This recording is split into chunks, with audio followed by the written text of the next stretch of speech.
Namaste, dear friends. I'm Meet Shukla, and you're watching Balmurti Online in English, an initiative by Unified Growth Foundation. Today's episode, Can a Child Be Treated Like a Toy?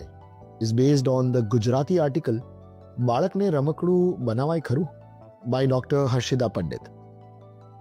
It asks us to pause and reflect. Do we sometimes treat children like little performers for our pride and entertainment, instead of respecting their individuality? This episode reminds us that play is not mischief but learning, and that children are not toys but growing human beings. Let's have a look.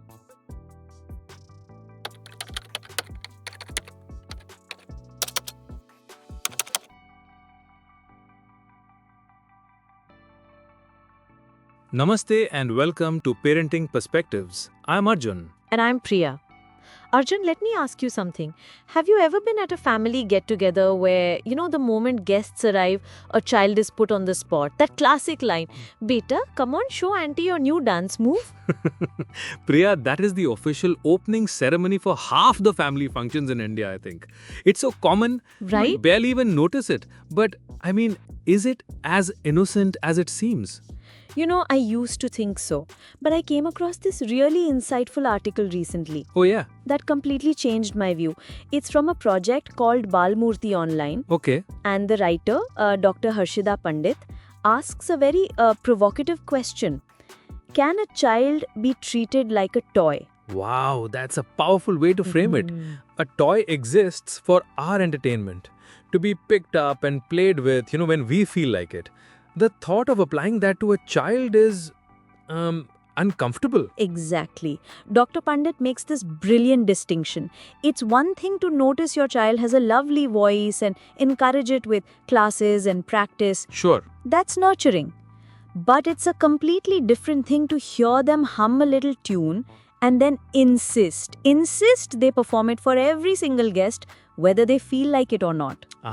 So it becomes less about the child's joy Right. and more about the parents' pride.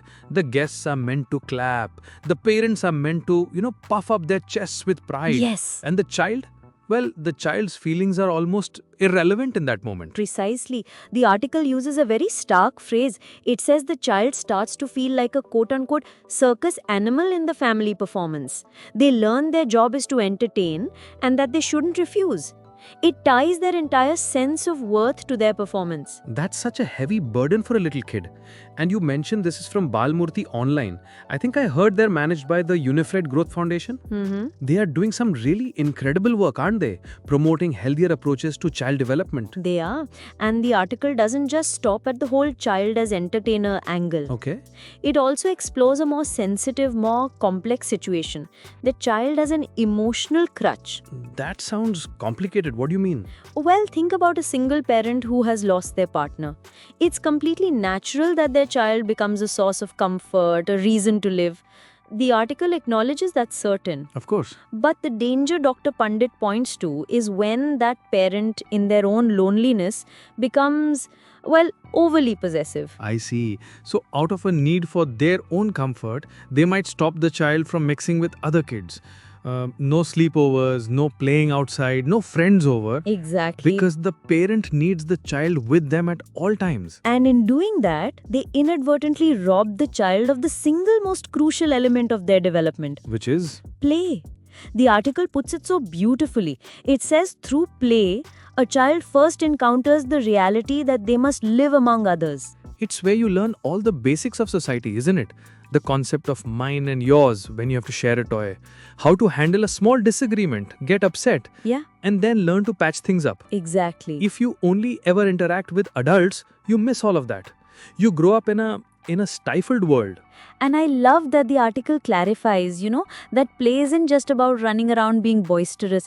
It mentions quiet, focused games, picture cards, chess, carom, even building with blocks. Right. Those are the activities that build concentration and intellect. So it completely dismantles that old false belief that a playful child is mischievous Right. and a quiet, serious child is somehow more intelligent. Play in all its forms is essential work for a child. It is. Whether it's for our pride or for our comfort, the moment we start treating a child like an object to serve our needs, we deprive them of the chance to grow into a whole mature human being. It's a profound reminder from Dr. Pandit and the team at Balmurti Online. It truly is. It's about respecting them as individuals Right. with their own moods, their own desires, and their own developmental needs. So here's a question we'd like you to think about this week. Okay.